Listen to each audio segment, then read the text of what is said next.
Hoje vamos começar o segundo ano desse discipulado. As 4 revistas que nós vamos estudar, elas se chamam Fundamentos Teológicos da Bíblia. E a primeira revista que nós vamos estudar, dessas 4, se chama História dos Israelitas. Porque essa primeira revista vai enfatizar bastante as primeiras partes da Bíblia, Gênesis, Êxodo, Levítico e até o livro de Josué. Por isso chama assim a História dos Israelitas.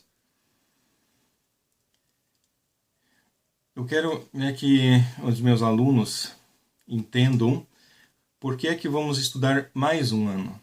Por que é que estamos fazendo esse discipulado de 3 anos. E foi um pensamento que me veio ainda hoje de manhã a pensar sobre isso. E que Jesus, ele fez 3 coisas. Fez muitas coisas, mas deixa eu resumir desta vez em 3 pontos. Esses 3 pontos são o quê? Ele ensinou os discípulos dele a terem uma vida espiritual. Ponto número 1. Ponto número 2. Ele transmitiu conhecimentos bíblicos. E o ponto número 3. Fez deles líderes, trabalhadores do reino de Deus. Então são 3 pontos. Os discípulos de Jesus sofreram essas 3 coisas, receberam esses 3 pacotes, vamos dizer assim, de Jesus. Por isso que esse discipulado que eu faço é de 3 anos, porque no primeiro ano é a vida espiritual, como ser um cristão. O segundo ano, os conhecimentos bíblicos. E o terceiro ano, como se envolver no trabalho da obra de Deus. Então, por isso que eu insisto nesse ponto, nesses 3 anos. Mesmo que a maioria das igrejas costuma falar de discipulado pensando mais nessa primeira questão, a vida espiritual. Mas eu entendo, para fazer algo mais semelhante a que Jesus fez, precisamos fazer isto aqui. Nessas próximas 52 lições, ou seja, no próximo ano, vamos fazer um estudo bíblico. Então, quem já pensou sobre isso? Espera aí, o Rolf está querendo em 52 horas, como é que são 52 horas, estudar a Bíblia toda. Né? Então, na verdade, é muito pouco tempo. 52 horas para estudar a Bíblia toda é muito pouco. Então, o que nós vamos fazer? Nós vamos pegar os assuntos mais importantes. Vamos pegar os assuntos chaves. O que é uma chave? Uma chave é que abre uma porta. Então, um assunto chave é um assunto central. Se a gente entender esse assunto, vai entender muitos outros assuntos menores. Então, os assuntos mais quentes, os assuntos mais, como dizer assim, as pedras grandes, né? Quebrar as pedras grandes em pedras pequenas. E assim, como um exemplo, né? Por exemplo, as principais referências geográficas, como que se usa um mapa da Bíblia, e assim por diante. Quer dizer, as coisas principais para que cada discípulo possa, depois, mais tarde, ter muito mais facilidade para encontrar respostas, para encontrar caminhos, para encontrar soluções para problemas menores. Então, vamos trabalhar as questões mais complicadas, as questões mais importantes nessas 52 lições, e assim eu tenho certeza que os meus discípulos vão ter uma boa ferramenta para dizer que tem uma base para o entendimento bíblico. Então, a lição de hoje se chama A Bíblia, aqui na página 5, A Bíblia. Vamos ler juntos esse versículo de Josué 1:8. Não se aparte da tua boca o livro desta lei, antes medita nele dia e noite, para que tenhas cuidado de fazer conforme a tudo quanto nele está escrito, porque então farás prosperar o teu caminho e serás bem-sucedido. Josué 1:8. Então também esse versículo de Josué, que foi escrito há mais de 1000 anos antes de Cristo, ou seja, mais de 3.000 anos atrás, já está falando sobre o quê? Sobre este livro, né? O livro desta lei. Medita nele dia e noite. A gente vê que quando as pessoas liam a Bíblia naquela época, faziam em voz alta, que diz, não aparte da tua boca o livro dessa lei. Né? Hoje a gente costuma ler assim em pensamentos, em voz baixa, mas eles liam muito em voz alta. Então, ler, né, em voz alta a Bíblia. E, que diz ali, para que tenhas cuidado de fazer conforme tudo quanto nele está escrito. Não basta a gente ler a Bíblia, mas fazer o que está escrito lá. Já Moisés aconselhou o seu né, o seu discípulo Josué, mesmo que não está escrito assim com essa palavra aqui, mas a gente sabe, né, que Josué era um discípulo de Moisés, aconselha, ó, faça, leia e faça isto que está neste livro. Claro que esse livro a que Moisés se refere nesse caso são, né, é o Pentateuco, quer dizer, os primeiros livros da Bíblia, porque o resto ainda não existia. Mas mesmo assim essa palavra vale para nós. Esse livro hoje é a Bíblia. A Bíblia é esse livro que a gente não deve se apartar da nossa boca, ou seja, de ler em voz alta a Bíblia e fazer o que está escrito lá dentro, porque então farás prosperar o teu caminho e serás bem-sucedido. Josué 1:8. É claro que para nós hoje o conceito de ser bem-sucedido é algo diferente, quer dizer, de ter a orientação de Deus e viver dentro do plano de Deus, o que não se refere à parte financeira ou coisa assim, como naquela época tinha muito essa entonação de ter boas colheitas e coisa assim, mas para nós tem a ver com o quê? Com o sucesso espiritual, de a gente ser cheio do Espírito Santo, de a gente entender o trabalhar de Deus na nossa vida, estar no centro da vontade de Deus. Ok, na próxima página, uma frase começa, né, todo esse estudo sobre a Bíblia começa com essa frase dita por alguém famoso, se eu não me engano é Spurgeon que falou essa frase, mas agora eu não tenho certeza, que diz assim: este livro te afastará do pecado ou o pecado te afastará desse livro. Dizem que ele escreveu isso lá na antecapa da Bíblia que ele tinha. É uma mensagem totalmente central, quer dizer o quê? A Bíblia vai nos transformar, ou o inimigo vai nos fazer afastar desse livro. Uma das duas coisas vai acontecer. Ou a gente Deus vai ficar mais perto de Deus, mais parecido com Deus, ou a gente vai se afastar desse livro, porque ele está incomodando. São alternativas. Então as pessoas que leem cada vez menos a Bíblia, por quê? Não estão querendo fazer o que está lá dentro. Quem ama a Deus vai querer sempre mais ler a Bíblia e fazer o que está lá dentro.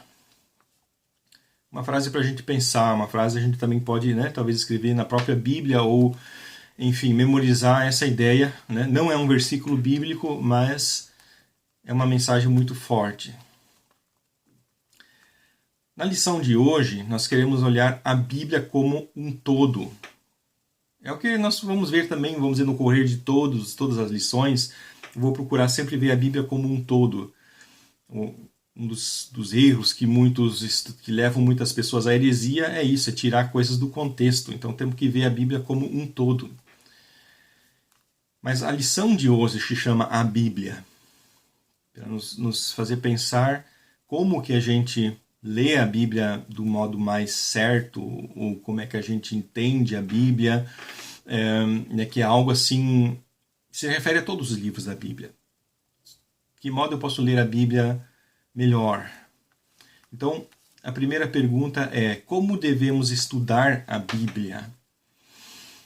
Uma pergunta totalmente importante, porque eu tenho visto muitas pessoas fazendo um erro gravíssimo, que é estudar a Bíblia como se estuda um outro livro qualquer. Eu digo assim, que pegam a Bíblia e pensam, ok, né?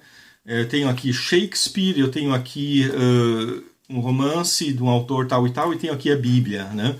Eu vou ler esses livros, eu tenho aqui o jornal, eu vou ler essas coisas aqui, né, que alguém escreveu, para puxar essas informações para dentro da minha cabeça.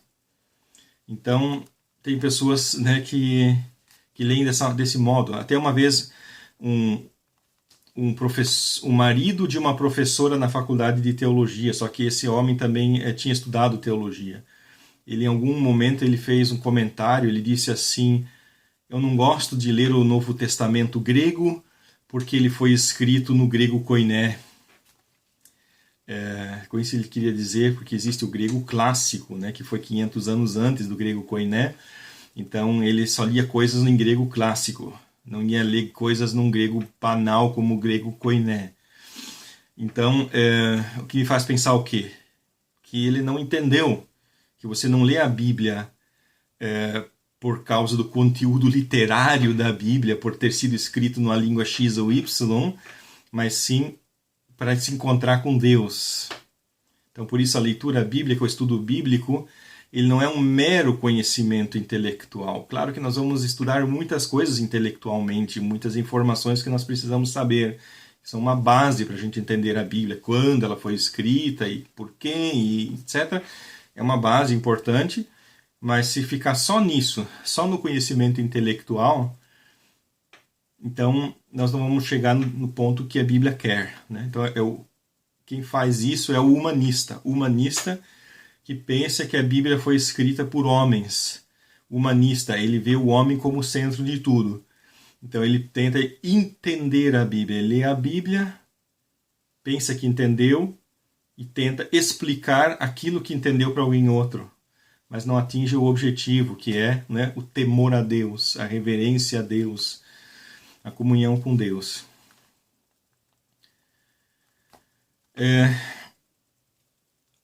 Para que a Bíblia foi escrita? Né? Alguns poderiam dizer, Deus escreveu a Bíblia para nos explicar tudo. Não é bem verdade. A Bíblia foi escrita para nos explicar tudo o que nós precisamos saber para ir para o céu. Esse é o ponto. Quer dizer, a Bíblia não está ali escrita para nos informar, digamos, que houve um rei chamado Nabucodonosor. Não, o fato de que ele é citado somente está ali porque há uma história de fé por trás disso, uma história de pessoas que se desviaram da fé, se afastaram da fé, mas que depois voltaram e assim por diante. Quer dizer, está tudo sempre relacionado à fé. É claro que essa informação é correta. Sim, existiu esse rei, ele viveu e foi num ano X. Então é uma informação correta, concreta, histórica, mas mesmo assim a Bíblia não foi escrita com o objetivo de nos passar essas informações, né? Como é, por exemplo, o objetivo de um livro de história aí da humanidade, uma história do Brasil, que visa transmitir informações, quem descobriu o Brasil, em que ano foi e coisas desse tipo. Não, a Bíblia, essas informações são apenas secundárias ao entorno, no centro, que é o quê? A questão de fé, de mostrar como Deus trabalha com as pessoas, para chamar elas à fé, ao relacionamento com Ele.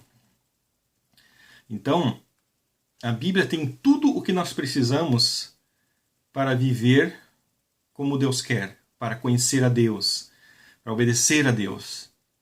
Então ninguém pode dizer assim, não, eu quero obedecer a Deus, mas eu já li a Bíblia e ainda não é suficiente, eu preciso ter mais aqui um livro, preciso ter mais isso, preciso ter mais aquilo, que é, né, como digamos assim, algumas seitas elas têm isso, não, porque o nosso fundador, ele tem uma revelação especial que acrescenta várias coisas à Bíblia, né? Não, está errado, porque a Bíblia ela é suficiente para nos ensinar tudo o que nós precisamos para ser salvo, né? Claro que alguém poderia dizer aqui, sim, Rolf, por que você então está dando esse discipulado? Se não bastaria pegar a Bíblia e ler, né? Vamos pegar a Bíblia, vamos ler e pronto. Então já houve pessoas que me falaram isso, Rolf, eu não preciso de discipulado, eu tenho a Bíblia, né? Eu leio e pronto, né? Então também Jesus também não precisava ter feito o discipulado com os discípulos dele, porque os discípulos dele também tinham a Bíblia, né? Quer dizer, a necessidade de que venha alguém e explique existe, tanto que lá Efésios 4:11 diz que Jesus colocou na igreja, né, evangelistas, pastores, mestres.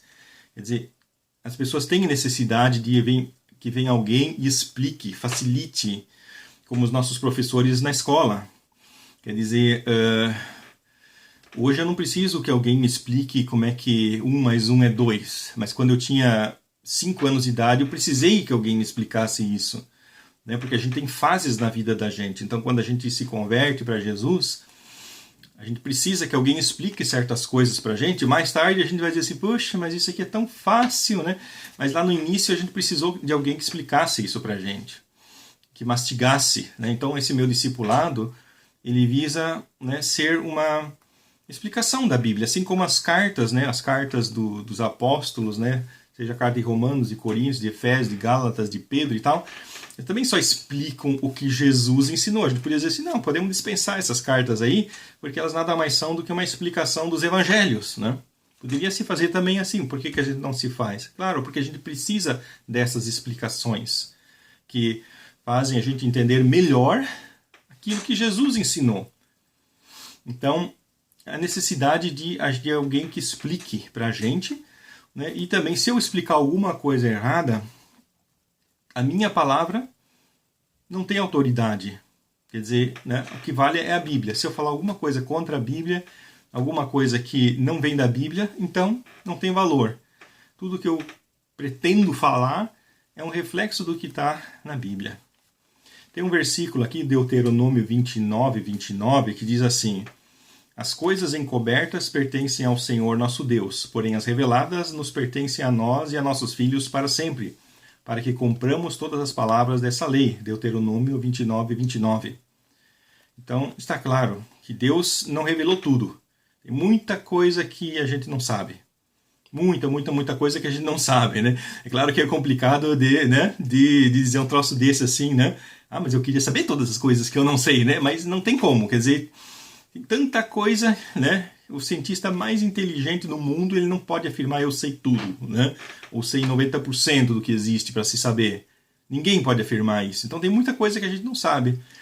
Mas diz assim, porém as reveladas nos pertencem a nós e a nossos filhos para sempre. Diz assim, porque aquilo que eu tenho a capacidade de saber, de aprender, isso eu quero aprender, isso eu também quero.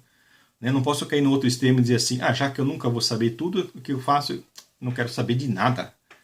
Seria um outro extremo, seria um extremo errado, que tem gente que faz isso, que diz assim, eu não me importo em adquirir conhecimento, não quero saber, eu tenho aqui minha vidinha banal, minha vidinha aí, né? Faço minhas orações, leio 2 versículos da Bíblia por dia, senhas diárias, né? Que não é ruim por si, né? Vamos dizer assim, mas tem pessoas que ficam nisso, né? Eu estou contente com esse pouco, eu tenho aqui meus 2 grãos de milho por dia, né? E pronto, estou satisfeito, não quero mais, isso, né? Me basta. É uma atitude errada, quer dizer, diz lá, crescei na graça e no conhecimento. Acho que foi Pedro que falou isso, né?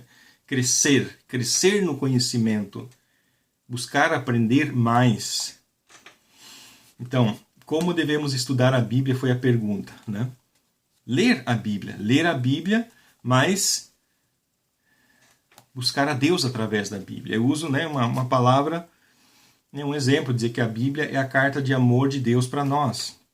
Quer dizer, que quando a gente lê a Bíblia, entender isso. Esse aqui é um livro que um Deus cheio de amor escreveu para que eu possa estar mais unido a Ele. Então, é uma atitude diferente do que a pessoa que pega a Bíblia e está aqui um livro, como milhões que existem nas bibliotecas, né? Vamos ler o que está escrito ali dentro, que alguém escreveu lá dentro, né? Então, são atitudes diferentes. O ponto número 2, quem é seu autor? Isso aqui é bem importante, hein?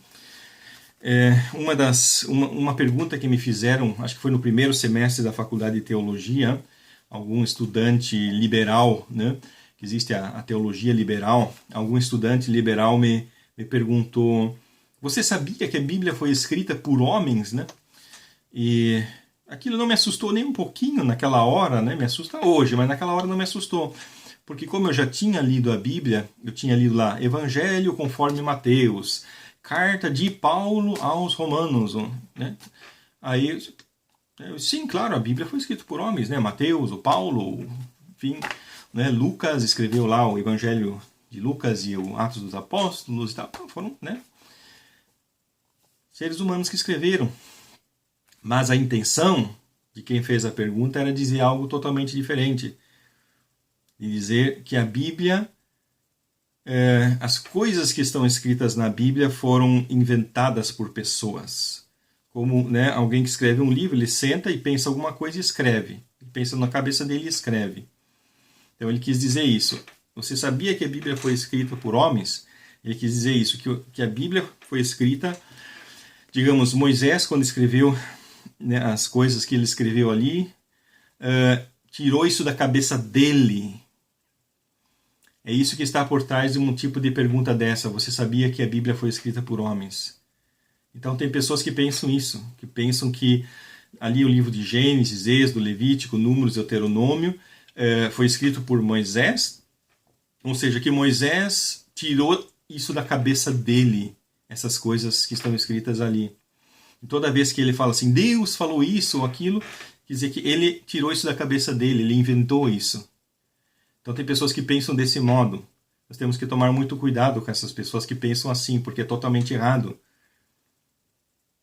Eu escrevi ali, a Bíblia não consiste de opiniões de pessoas acerca de Deus, mas ao contrário, Deus falou através de pessoas. São duas posições totalmente contrárias. E nós temos que ver qual é a posição que nós estamos. Se nós entendemos para nós que a Bíblia é um livro através do qual Deus fala. Que Ele usou pessoas, Ele inspirou pessoas para escreverem, mas essas pessoas não tiraram aquilo da cabeça delas, mas sim elas ouviram a voz de Deus falando no coração delas e então escreveram. 2 Pedro 1, 20 a 21 está escrito: sabendo primeiramente isto, que nenhuma profecia da Escritura é de particular interpretação, porque a profecia nunca foi produzida por vontade de homem algum, mas os homens santos de Deus falaram inspirados pelo Espírito Santo. 2 Pedro 1, 20 a 21. Então, quer dizer que os livros bíblicos, eles foram inspirados por Deus. Homens santos de Deus falaram inspirados pelo Espírito Santo. Então, quando a gente sabe o que é uma pessoa santa de Deus, um homem ou uma mulher santa de Deus, uma pessoa que se afasta do pecado, uma pessoa de oração, uma pessoa que lê a Bíblia, uma pessoa que está cheia de Jesus, né?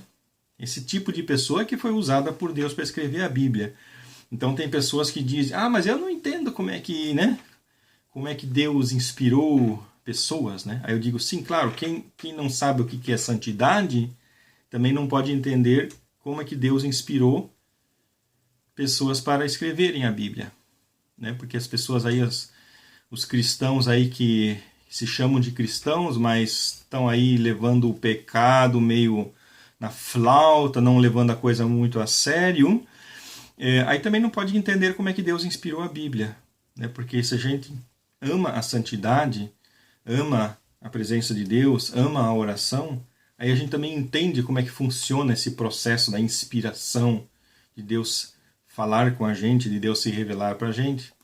E aí a gente entende como é que pode que a Bíblia, né, foi escrita por Deus. E Deus é o autor da Bíblia, né? Melhor dizendo. Assim como, por exemplo, um chefe de uma empresa fala para a secretária: secretária fulana, escreva uma carta para o chefe da empresa X pedindo tal e tal coisa, né? Quer dizer, ou seja, ele fala em 3 frases, ele fala isso para a secretária dele. Aí vai a secretária dele e senta lá, né? Digamos lá, né? Jaraguá do Sul, 13 de fevereiro de 2021, prezado Senhor tal e tal e tal e tal, é com grande prazer que escrevemos esta carta ao Senhor e transmitimos nossas saudações e tal e coisa, e temos prazer em fazer negócios com a sua empresa, que é muito maravilhosa, e blá, blá, blá, quer dizer, né? E lá em algum lugar ela vai escrever assim: gostaríamos de saber o preço do produto tal, blá, blá, blá, porque temos interesse em adquiri-lo, etc, etc. Ou seja, ela faz de 3 frases que o chefe falou, ela faz uma página inteira. Então é mais ou menos assim, quer dizer, Deus inspirou, né, os autores bíblicos. Então Deus é o autor, né? Quer dizer, que ninguém iria dizer assim: quem escreveu essa carta? Foi a secretária ou foi o chefe? Quem é o autor? Quer dizer, né? E lá embaixo a secretária vai e coloca, né, assinado fulano de tal, presidente da empresa, né? Aí ela só leva lá para o presidente, põe na mesa dele e ele assina, né? Então, assinado por quem? Quem é o autor? O autor é o chefe, ele mandou escrever, né, o que está ali dentro, ele bate o olho, vê que aquilo ali confere com o que ele quis dizer. E assim, Deus é o autor da Bíblia. E os autores bíblicos, os profetas, os apóstolos, os santos homens e santas mulheres de Deus, né, transmitiram aquilo que Deus quis que eles transmitissem. Então, quando a gente lê a Bíblia, Deus é o autor desse livro. O que não quer dizer que ele ditou palavra por palavra, que ele sentou lá do lado do apóstolo Paulo e diz: agora apóstolo Paulo pega a caneta que eu vou ditar para você, né? Não foi assim, quer dizer, né? Ele disse: apóstolo Paulo, escreva uma carta para a igreja tal e fale para eles que tal e tal coisa que eles estão fazendo está errado, né? Aí vai lá o apóstolo Paulo e escreve lá, né, as coisas que ele escreveu lá dentro. Então, Isso é a inspiração de Deus. O próximo ponto é o quê? Ela é um milagre. Bem importante a gente entender isso. Claro que ela é um milagre, quer dizer, Deus escrevendo um livro. Como a gente vê que ela é um milagre? Que ela foi escrita no correr de 1500 anos, de aproximadamente 1400 anos antes de Cristo até 100 depois de Cristo.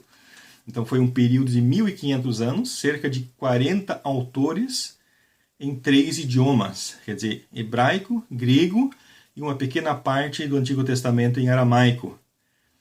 Então 40 autores que a maioria deles não se conhecia entre si, lógico, no período de 1500 anos, então né, a maioria deles não se conhecia entre si, mas todos eles têm uma harmonia temática. E eles são livros muito diferentes. Tem livros históricos, tem livros biográficos, tem livros éticos, tem livros proféticos, tem livros poéticos. Tem muitos estilos e mesmo assim eles formam uma unidade. Então é um milagre. É um milagre. Né? Se falar agora para 40 autores aqui de livros aqui do mundo e fala, escreva um livro e nós vamos juntar tudo numa biblioteca e vamos vender para as pessoas, né, dizendo isto é um livro. Então isso nunca iria dar certo. Mas a Bíblia, sim, é um livro uniforme. É um livro só. São 66 livros e mesmo assim é um livro, é uma coisa. Porque foi Deus que inspirou cada um desses 40 autores. Então por isso que dá para dizer que é um livro. A Bíblia é um livro, ela tem um ensino, um padrão moral, um plano de salvação. Cada livro complementa e continua o livro anterior. E mesmo sendo tão antigo, continua sempre atual. Né? Sempre atual. Você lê a Bíblia e parece que ela foi escrita ontem. Então, isso só pode ser explicado pelo fato dela ser um milagre.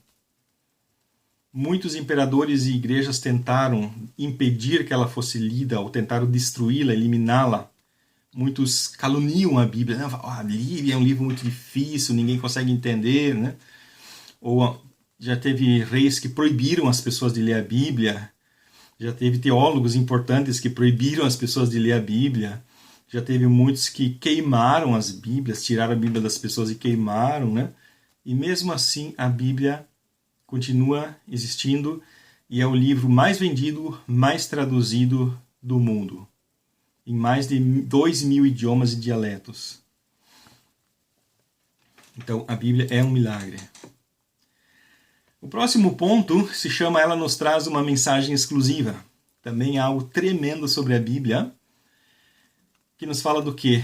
Que a Bíblia tem 5 coisas que nenhum outro livro tem. 5 coisas que nenhum outro livro tem perfeitamente. Tem outros que tentam, mas não conseguem. 5 coisas. Ela nos responde 5 perguntas. Quem é Deus? Quem é Jesus Cristo? Quem é o Espírito Santo? Quem é o ser humano? E quem é o diabo? São 5 perguntas que somente a Bíblia responde essas 5 perguntas claramente e de modo verdadeiro. Somente a Bíblia nos revela de verdade quem é o Deus Criador do universo. Santo, justo, fiel, todo-poderoso, onisciente, perfeito em amor e misericórdia, imutável, somente a Bíblia. Somente a Bíblia revela quem é Jesus Cristo. Somente a Bíblia nos revela quem é o Espírito Santo. Somente a Bíblia nos revela quem é o ser humano. Ok, aqui poderíamos fazer listas e mais listas de livros de filosofia que procuram explicar o ser humano. Mas só a Bíblia fala que o ser humano é o quê? Pecador, torto e mau. Ok, Parece agora ruim, O ser humano, pecador, torto e mau. Mas aí a Bíblia vem e fala mais uma coisa sobre o ser humano. Que existe solução para esses problemas. Do pecado, a maldade humana. Existe solução. E o 5º ponto, quem é Satanás? É o único livro do mundo que explica isso. Quem é Satanás? Quem são os demônios? De onde é que surgiu o reino de Satanás? Então a Bíblia é o único livro que explica essas 5 coisas. que é o que nós precisamos saber, é a base de tudo. É a base da nossa fé, é a base da vida espiritual, são essas 5 coisas. Claro que a gente tem que se aprofundar em cada uma delas, e isso que, né, nós já fizemos no ano passado, estudamos bastante sobre quem é Deus, quem é Jesus, quem é o Espírito Santo, sobre Satanás, estudamos tudo isso. Mas a Bíblia é o único livro que explica essas 5 coisas. O próximo ponto, ela é fonte confiável. Dá para confiar na Bíblia. Quantos argumentos a gente poderia listar aqui para dizer que a Bíblia é um livro confiável, que dá para confiar na Bíblia? Um deles, o modo como Jesus encarou o Antigo Testamento. Quer dizer, Jesus o tempo inteiro citava o Antigo Testamento. Ouvistes o que foi dito aos antigos e tal. Né? E ele citava profetas, citava Moisés. Então Jesus confiava no Antigo Testamento. Outros autores bíblicos confiavam no Antigo Testamento e claro, os autores do Novo Testamento viveram num tempo muito próximo, né? Então eles não tinham ainda o Novo Testamento, mas eles tinham o Antigo Testamento. Então eles confiavam no Antigo Testamento. Então dá para dizer que eles confiavam na Bíblia, de que a Bíblia é um livro confiável. E nós, né, além de termos essa fundamentação, nós temos também a nossa própria experiência, que quando a gente vai lendo o que as pessoas aí fora falam sobre Deus, o que as religiões falam sobre Deus, e a gente vê o que a Bíblia fala, a gente vê que aquilo que a Bíblia fala bate com a realidade. E o que se fala por aí, né, são só coisas inventadas, né, sobre Deus. As pessoas têm ideias mais absurdas e românticas sobre Deus, acho que Deus é o velhinho, né, de barbas compridas, é o homem lá de cima e tal, né, totalmente fora da realidade. E a Bíblia não, ela nos ensina. E até porque, né, os próprios arqueólogos, né, também foram descobrindo e continuam descobrindo coisas lá no Oriente Médio que provam que a Bíblia, as informações que a Bíblia contém são verdadeiras, né? Como te falei, as informações que na verdade estão em torno do assunto principal, que é a fé, mas essas informações são verdadeiras. Então, se essas informações são verdadeiras, então também o entorno do que ela está, do que ela é, também é verdadeiro, mesmo que é espiritual. Uma coisa apoia a outra. Agora, um choque aqui, segura na cadeira. Ela não é um livro religioso, né? Ela não é um livro religioso, né? Isso eu de vez em quando falo para as pessoas, né, sobre religião, porque as pessoas associam que religião, né? Nós somos cristãos, então nós temos a religião cristã, mas no meu pensamento a palavra religião ela está muito associada com o quê? Com instituições religiosas, com rituais e sacerdotes, com objetos sagrados, com templos sagrados e coisas desse tipo, como, digamos, os índios lá ali no interior do Brasil, eles também têm as suas religiões, ou seja, eles têm lá um pajé, que tem lá uma oca santa, alguma coisa assim, que tem lá seus apetrechos lá para fazer suas cerimônias, seus rituais.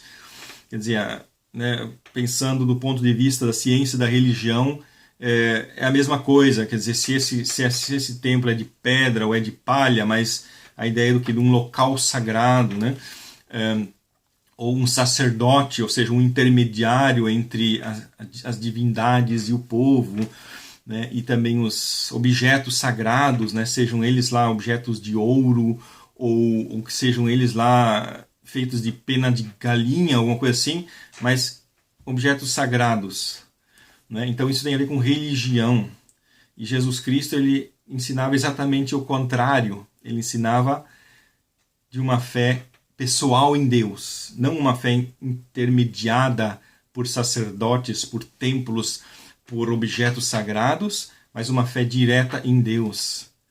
Então tem muita gente que está indo na igreja, né, como a professora Márcia de Carvalho, que eu escuto muitas mensagens dela, nos últimos 20 anos eu tenho escutado as gravações dela e continuo escutando. De volta e meia estou lá escutando. Né? Eu posso te passar o endereço do site dela para você... do site dela não, no site que até fui eu mesmo que fiz com as mensagens dela, onde que dá para escutar muitos ensinos dela. E então algumas coisas que eu ensino eu aprendi dela. E o que ela fala numa dessas aulas, que ela durante muitos anos foi religiosa e acreditava conhecer Deus, ia todo domingo à igreja e até tinha um cargo na igreja. Mas ela não conhecia a Deus de verdade.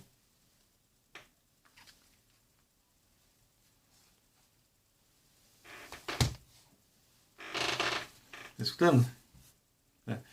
Então ela não conhecia a Deus de verdade. Quer dizer, é algo que uma pessoa importante falou. Uma pessoa assim que eu prezo, uma professora bíblica, falou isso. Quer dizer, ela ia na igreja, né? Ou seja, o que as pessoas, eu diria assim, usam um termo técnico, no templo, né? Ou seja, naquele local sagrado, né? Ia lá todo domingo, ia lá, né? Durante anos a fio. E até que um dia ela percebeu que não conhecia a Deus.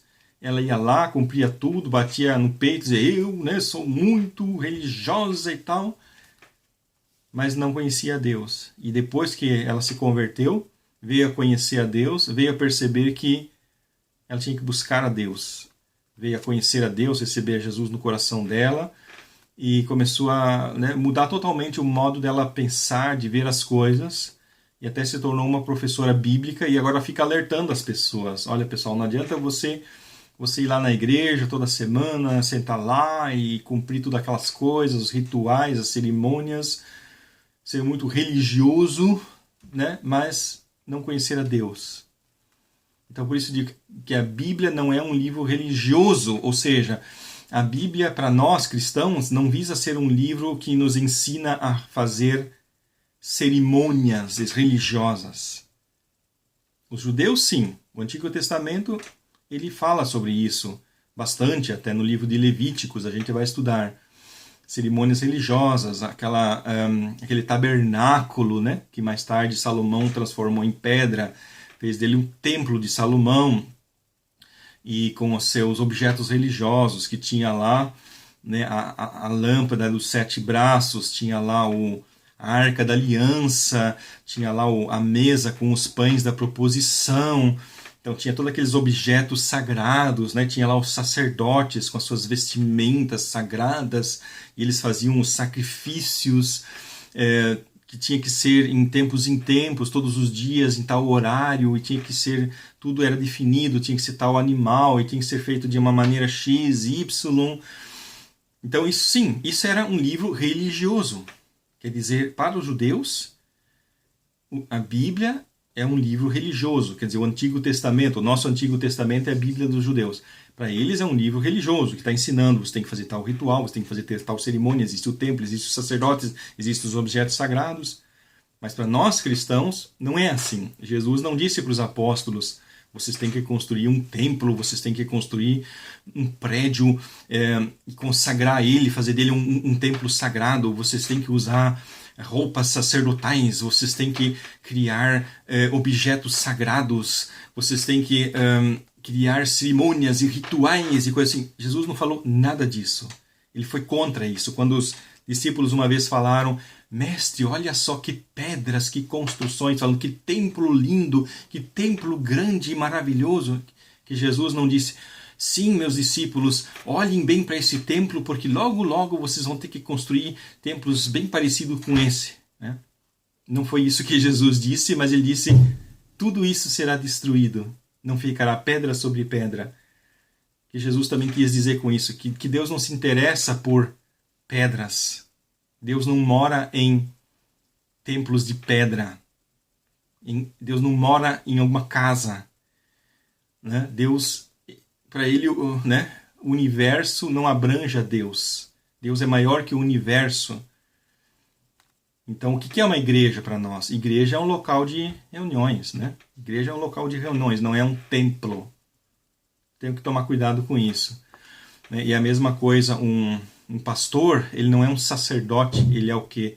Ele é um organizador da igreja, né? São coisas totalmente diferentes e assim por diante. Então, temos que diferenciar religião e fé viva. Quer dizer, na fé viva nós também temos alguns elementos, né? Um local de reuniões, um organizador, algumas coisas que parecem ter uma conexão com a religião, mas que não tem, não deve ter.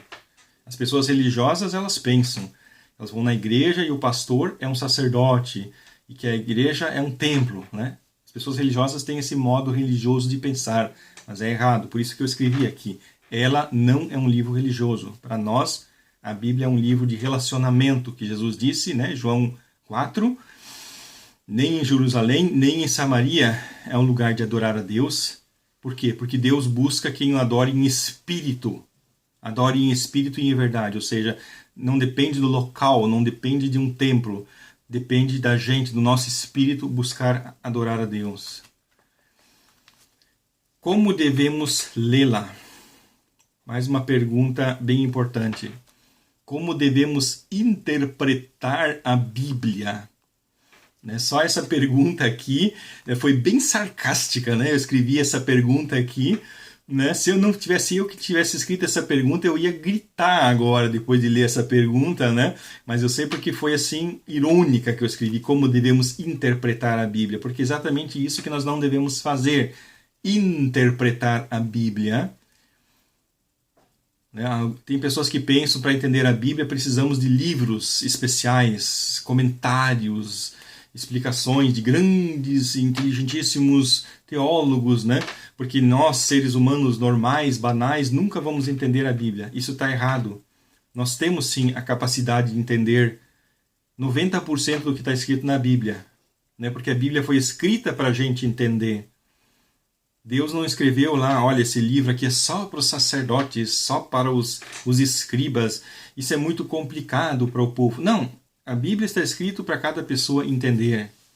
Claro que tem coisas que tornam ela um pouco complicada, o fato dela ter sido escrita 3.000 anos atrás, né, torna um pouco complicado, quer dizer, a questão de tradução, a questão do contexto. Então, por isso que a gente precisa estudar esse material que a gente está estudando agora. Por causa disso, porque tem coisas, né, que nesses 3.000 anos aconteceram, mudaram a cultura. Então, tem coisas que a gente tem que, né, ler várias vezes para entender, ler um livro para entender como era a cultura da época e tal. Então, tem algumas coisas que a gente precisa se aprofundar, pesquisar mais para entender. Como o próprio apóstolo Pedro escreveu, né, sobre Paulo, dizendo...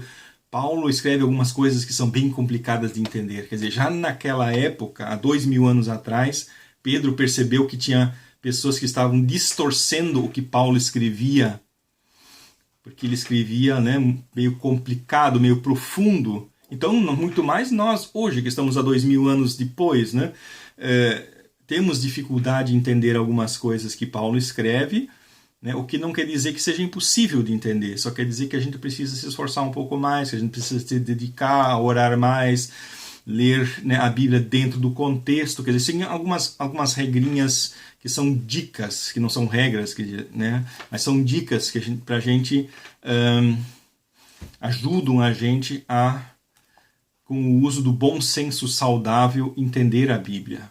Por exemplo, símbolos, alegorias. Então, quando Jesus disse assim, eu sou a água, né? Então, a gente, usando o bom senso saudável, percebe que ele não está querendo dizer, que ele não está dizendo, eu sou água, mas sim ele está dizendo, eu sou como água, né? Ou quando ele diz assim, eu sou o pão, né? Então, a gente, usando o bom senso saudável, entende que ele não está querendo dizer, eu sou um pão, eu sou pão, mas que ele está querendo dizer, eu sou como um pão.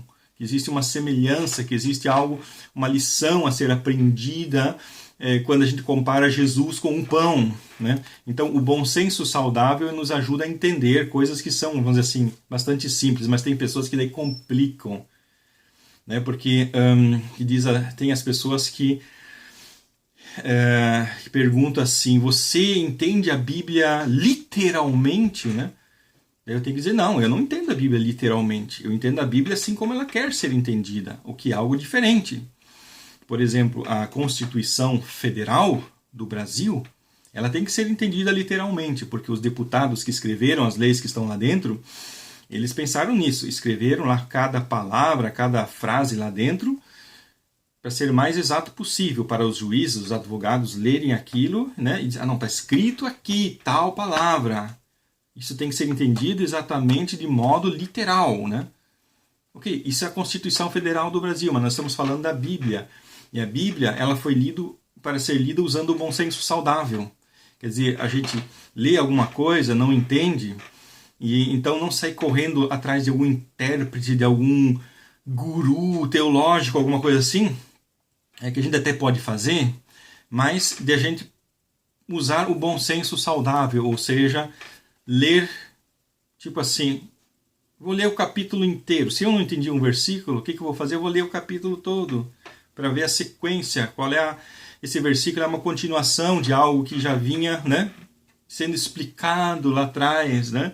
Ou eu leio o livro todo, se eu estou lendo lá uma carta de Paulo e não entendi um versículo, o que eu faço? Eu leio a carta toda para entender o desenrolar dos argumentos, para entender em que engrenagem esse versículo é dentro da máquina.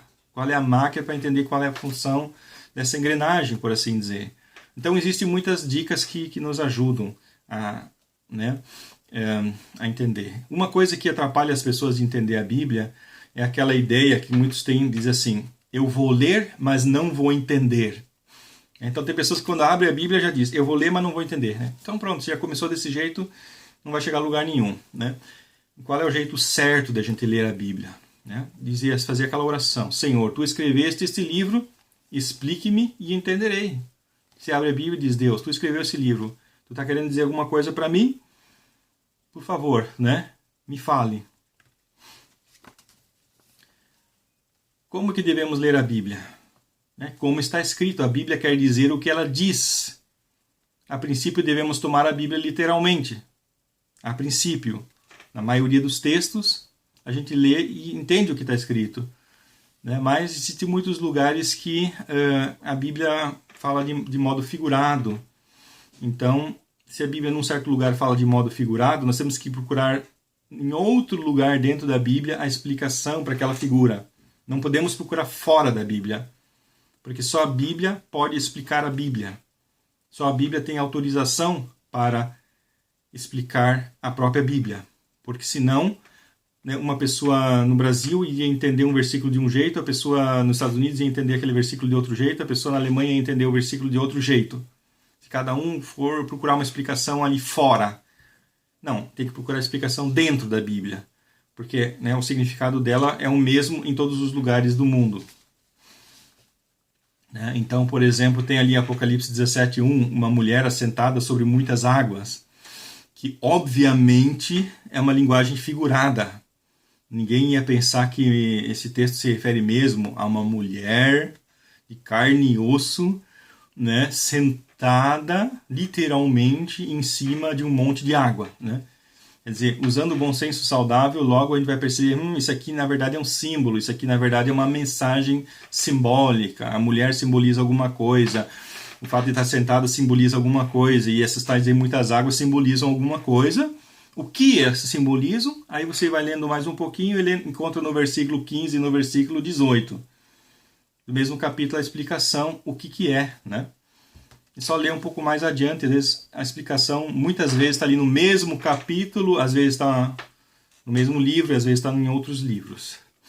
Sempre lembrando que símbolos apontam para verdades literais. Símbolos apontam para verdades literais, como, por exemplo, eu uso muito para falar dos símbolos, falar sobre os sinais de trânsito. Os sinais de trânsito são símbolos, ou seja, eles representam uma coisa literal. Quer dizer, quando você olha para uma placa de trânsito que tem lá uma flecha dobrada para a esquerda, você logo imagina, peraí, por que sinal de trânsito tem aqui um, Sobe, sobe, sobe, aí vai para a esquerda e na ponta tem uma flecha. Você associa com o quê? Com uma estrada que está fazendo a curva. Então, esse sinal ele está simbolizando alguma coisa que existe na realidade.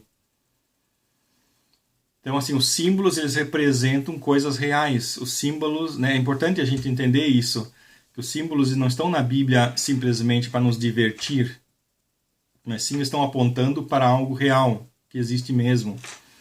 Por exemplo, o ouro simboliza a divindade, prata simboliza a salvação, e assim por diante. Esses símbolos não foram inventados, mas se repetem na Bíblia toda. Então, se tu for olhar em Gênesis, você vai encontrar o bronze simbolizando o sacrifício, né? Você vai chegar no Novo Testamento, você vai encontrar o mesmo símbolo, o mesmo metal usado para a mesma coisa, para a mesma ideia. E assim é tudo na Bíblia.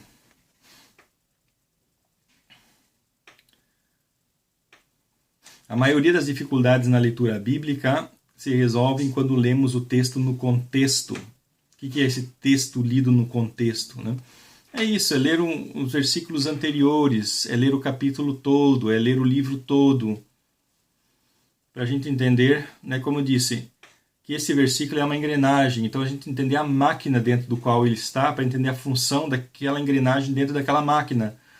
A gente entender que aquele versículo, ele não é vamos dizer assim, não é como um monte de coisas separadas, como é, por exemplo, o caso de alguns capítulos do livro de Provérbios que são assim, onde que cada versículo ou cada 2 versículos fala sobre um assunto.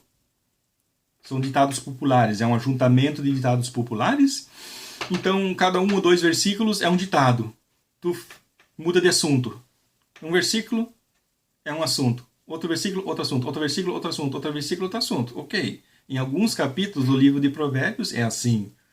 Mas na maioria dos livros da Bíblia não é assim. Na maioria dos livros da Bíblia, um versículo ele está dentro de um tecido. Quer dizer, ele é uma parte de um todo. Ele não é algo que você pode arrancar fora e dizer, não, está escrito na Bíblia. Tal coisa está escrito na Bíblia. Você tem que perguntar, sim, mas está escrito como uma sequência do quê? É um argumento dentro de que argumentação? Isso que você tem que olhar muito para entender bem a Bíblia. Tem alguns, a maioria dos textos são fáceis de entender, mas tem alguns que são bem complicados e nesses casos tem que exercitar isso bem bastante.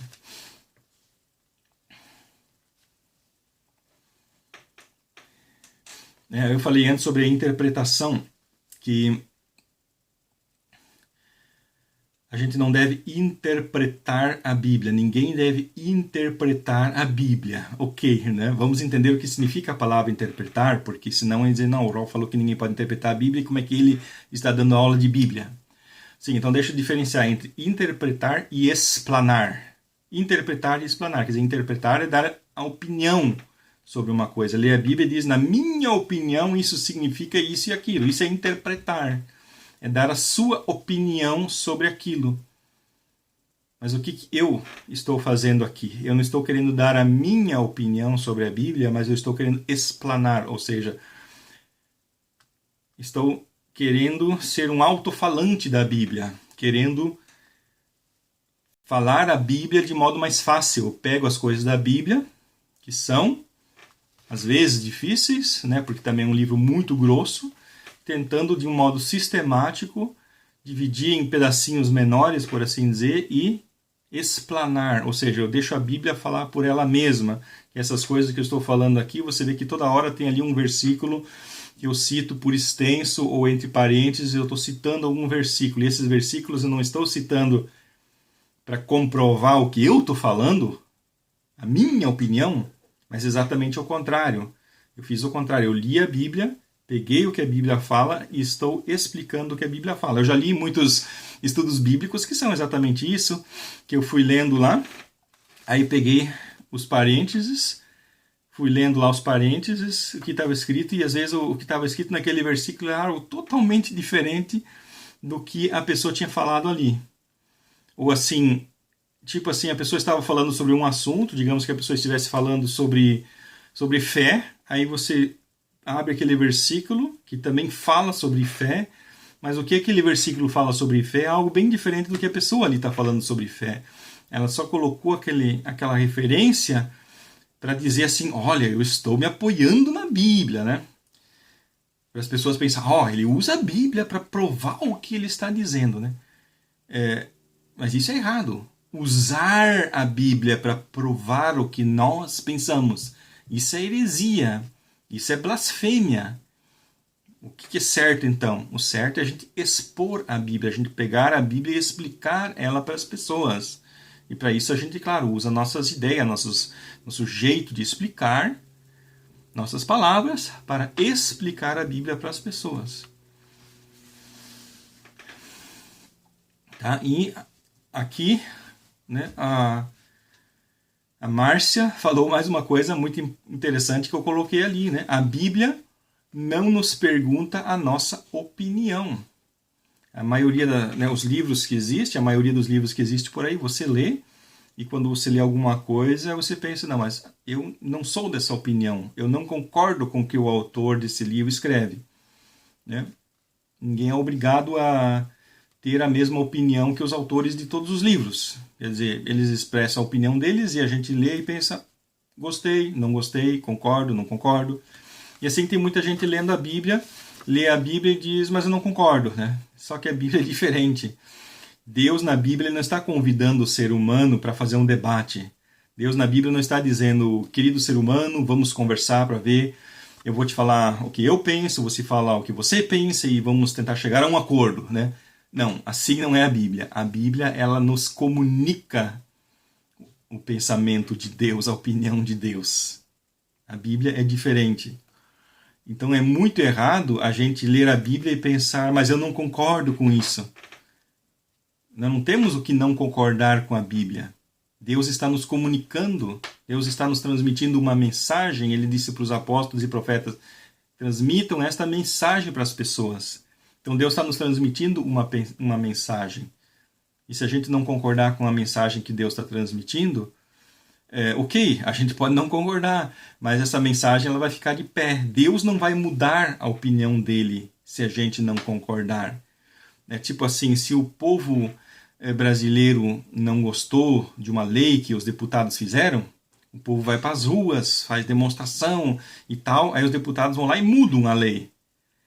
Mas Deus não faz isso. Se o povo, os cristãos se levantarem e disserem, né, não concordamos com tal coisa que está na Bíblia, né? Deus não vai mudar a Bíblia.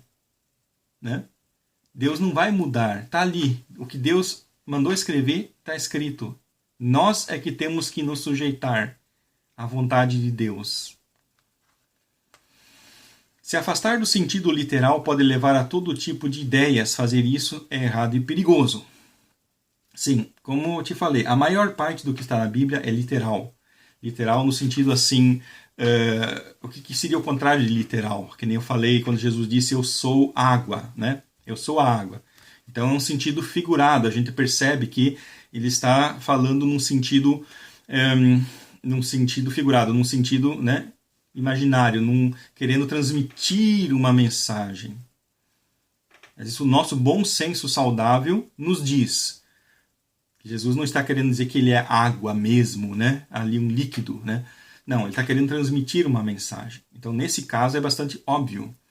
Daí nós temos que procurar qual é o significado figurado. Ok. Agora, se a gente agora começar a pegar em todos os versículos da Bíblia e ficar lá, vamos ver qual é o sentido figurado desse versículo, qual é o sentido figurado desse versículo, em versículos que não têm um sentido figurado, isso vai causar todo tipo de absurdidade. Essa é a origem de muitas heresias. Pessoas que leram um versículo que não tem um sentido figurado e foram lá e encontraram um sentido figurado lá dentro, criando uma doutrina que nem existe, que Deus não quer que exista, que Deus não mandou existir, mas porque eles leram a Bíblia do modo errado. Então a gente tem que tomar muito cuidado com esse negócio de sentido figurado. Esse sentido figurado só onde tem um sentido figurado mesmo, né?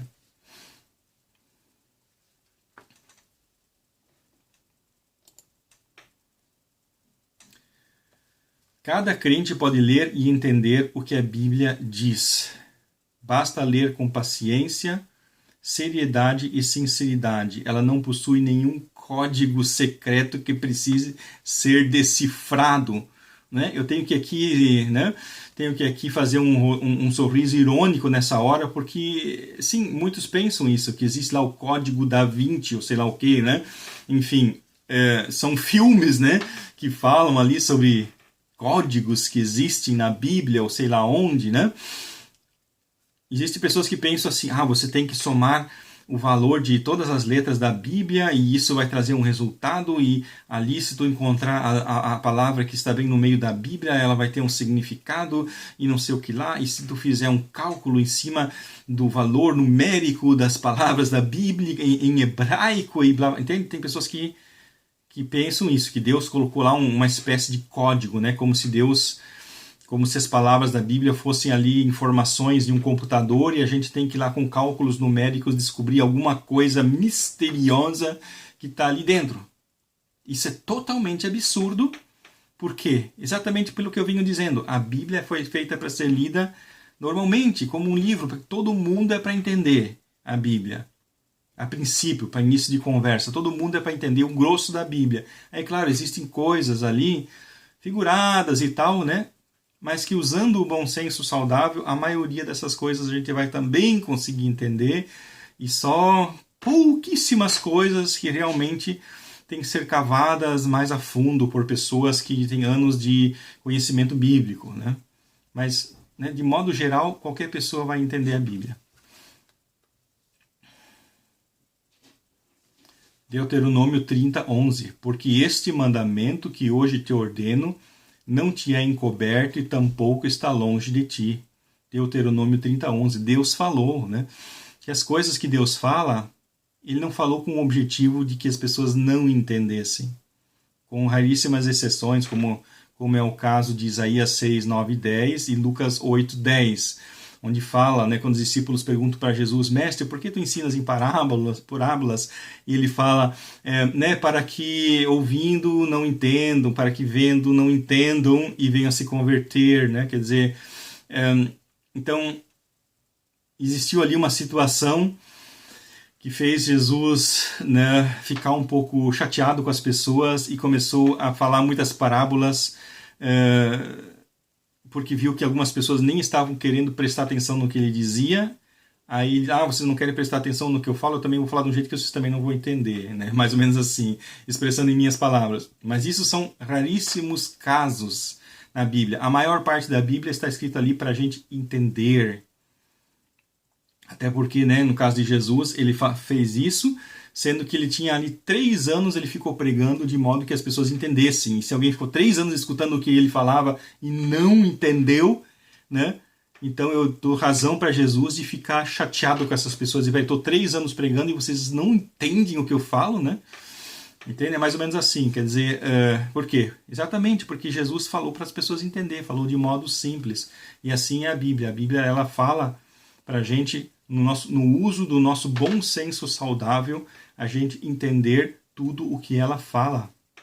E terminando essa aula de hoje, gostaria de falar sobre a cronologia, que são detalhes muito importantes que vão nos ajudar a entender a Bíblia. Vão nos ajudar muito a entender a Bíblia se a gente entender a cronologia bíblica. Lá nos tempos bíblicos não existia uma contagem absoluta do tempo. E quando falo dos tempos bíblicos, falo até, né, depois de Cristo, já na época de Cristo. Não havia uma contagem absoluta do tempo como existe hoje. Hoje existe, a gente fala, né, hoje estamos no dia 13 de fevereiro de 2021. Então é uma contagem absoluta. Eu posso te falar aqui que horas são, quantos minutos, segundos, décimo de segundo, centésimo de segundo, quer dizer, é algo absoluto no mundo inteiro. Aqui na Alemanha, no Brasil, é igual, ok, né? No Brasil são 4 horas a menos, mas todo o restante é igual, o minuto, o segundo, o centésimo segundo, milésimo segundo é igual, porque é, né, feito por um relógio atômico em algum lugar do mundo que marca para todas as pessoas no mundo inteiro este horário. Mas na época de Jesus não era assim, era diferente, quer dizer, naquela época não tinha esse calendário, não tinha nem dizer assim, hoje estamos no dia tal, do mês tal, não tinha. Né? A questão do mês eles até tinham. Entre os judeus, sim, era um calendário lunar relacionado à agricultura. Eles sabiam, estamos no tempo da colheita, estamos no tempo da semeadura, esse é o primeiro mês, o segundo mês. Então eles tinham esse negócio de meses, eles tinham, né? Mas assim, não tinham esse negócio de anos. Estamos no ano 2021, ou assim, eles não tinham. Eles falavam, estamos no ano 7º do reinado do rei Herodes, ou coisa assim. Então era uma contagem relativa. Às vezes relacionadas a uma catástrofe natural, como um terremoto, né? Então em Amós 1:1, ele fala sobre um terremoto que aconteceu e que as pessoas ainda 100 anos depois ainda lembravam, o terremoto, né? Que aconteceu, né? Então algo assim que foi diferente. Então as pessoas faziam aquele relacionamento. 10 anos depois do terremoto, né? Aconteceu isso, isso e aquilo. Né? Ou então como a questão da saída do Egito, tantos anos depois que saímos do Egito, né? Então contagens relativas do tempo em relação a certas coisas. Então por isso lá no início da Bíblia, as coisas que estão ali no Gênesis, Êxodo, Levítico, Números, Deuteronômio, elas, assim, a gente não pode datar elas exatamente. Tem pessoas que fazem isso. Não, Abraão nasceu no dia tal, do mês tal, do ano tal. Ok, quem quiser fazer tal coisa, esse tipo de coisa, que faça, né? Isso não é tão importante para mim saber em que dia, se foi uma segunda-feira, um sábado, terça, que Abraão nasceu. Isso não é tão importante. O que eu só estou querendo explicar é isso, que naqueles tempos, os tempos eram um pouquinho relativos. Então eu também falo dos tempos de modo relativo, eu falo mais ou menos 1400 anos de Cristo, ou coisa assim. Só que isso é totalmente importante, porque é muito diferente se Moisés viveu 1400 anos antes de Cristo ou se viveu 400 anos de Cristo. É muito diferente. Então, na tabelinha da página seguinte, a gente vai ver isso, a questão dessas datas principais. Eu tentei colocar numa página as datas principais da Bíblia para a gente ter uma ideia, o que veio antes, o que veio depois daquilo, o que veio depois, o que veio depois, o que veio depois, para a gente ter assim uma sequência na cabeça, para a gente se localizar. Quando a gente lê um certo livro da Bíblia, saber, né, o que ele está contando se refere a mais ou menos que ano, para a gente se localizar mentalmente, para a gente não ficar totalmente perdido, mas para a gente devagarzinho perceber, não, as coisas do livro tal aconteceram mais ou menos em tal ano, outras coisas aconteceram em tal ano. Isso ajuda bem bastante a gente entender a Bíblia, a sequência de como as coisas aconteceram e mais ou menos em que ano foi. Já a partir do ano 721 a.C., as datas ficam bastante definidas, porque os arqueólogos conseguiram comprovar lá com os métodos que eles têm de comparar e tal, conseguiram comprovar que isso foi no ano 721 a.C., e daí dali para frente, né, ou seja, de lá para cá, você sabe que antes de Cristo a contagem é, vamos dizer assim, ao contrário, né, quer dizer, 721 aconteceu antes do que 585, né, porque antes de Cristo então é ao contrário. Então, de 721 para cá, as datas são razoavelmente exatas. Então, nessa próxima página aqui, tabela cronológica da Bíblia, eu coloquei, né, esses eventos principais da Bíblia que ajudam a gente assim, a criar aquela imagem mental, os fatos mais importantes quando eles aconteceram. Então, digamos aqui, cerca de 2300 a.C., Torre de Babel. Cerca de 2100 a.C., nascimento de Abraão. Aí depois disso, né, 100 anos depois nasceu Isaac. Aí depois nasceu Jacó.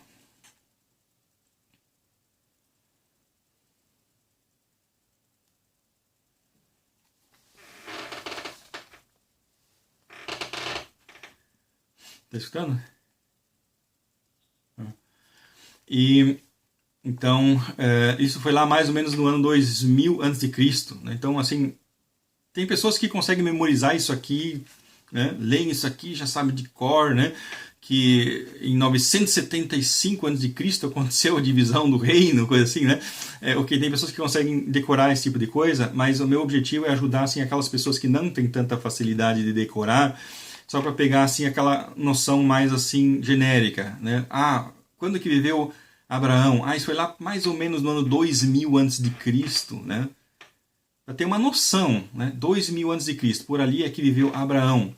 Quando é que foi a saída do povo do Egito, né? Aproximadamente 1600 antes de Cristo, né? A saída do povo do Egito. Então, por ali já dá para ir fazendo algumas conexões. 1500 até 1100, o período dos juízes. Então, já dá para fazer assim, 1500 foi ali a questão dos juízes. Aí, a questão dos reis. Ok, 1100, Saul. 1050, Davi.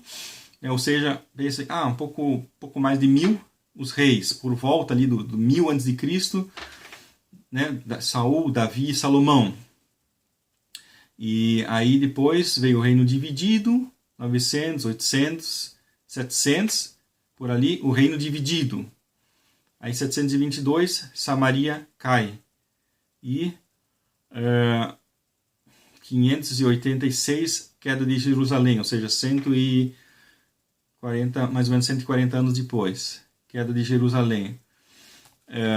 Por volta do ano 600 a.C. Então, vamos dizer, por volta do ano 700 a.C., queda de Samaria. Por volta do ano 600 a.C., queda de Jerusalém. Assim, para aquelas pessoas que têm dificuldade de marcar uma data exata, para a gente ter assim, mais ou menos uma noção. Isso que é importante, a gente, né, ter assim, na cabeça assim, aquele desenrolar, assim, o que veio antes, o que veio depois. Que isso vai ajudar, quando você for ler os livros da Bíblia, a localizar o conteúdo. Aí 500, a inauguração do segundo templo. Aí tem a questão da reconstrução dos muros de Jerusalém, 445, e 420 Malaquias escreve o último livro do Antigo Testamento. Então 420 a.C., o último livro do Antigo Testamento. E aí tem aquele período entre os testamentos, que tem a questão do Alexandre o Grande e seus sucessores dominam Israel. 167, revolta dos Macabeus, que tomam o poder. 63, Roma toma a Palestina. Ou seja, ali entre 400 a.C. e até Cristo foi isso. Foi os gregos, os Macabeus e Roma.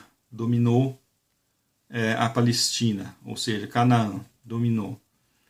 E aí vem o Novo Testamento, né? Jesus nasceu aproximadamente no ano 6 a.C., que é aquela questão, né, do erro de cálculo daquele monge que sugeriu o sistema de contagem a partir do nascimento de Cristo.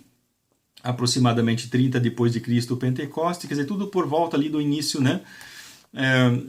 Isso a gente já mais ou menos tem ideia, né? Quer dizer, Jesus nasceu, veio ao mundo, trabalhou, foi tudo aí no início do primeiro século, né? Do século I, né?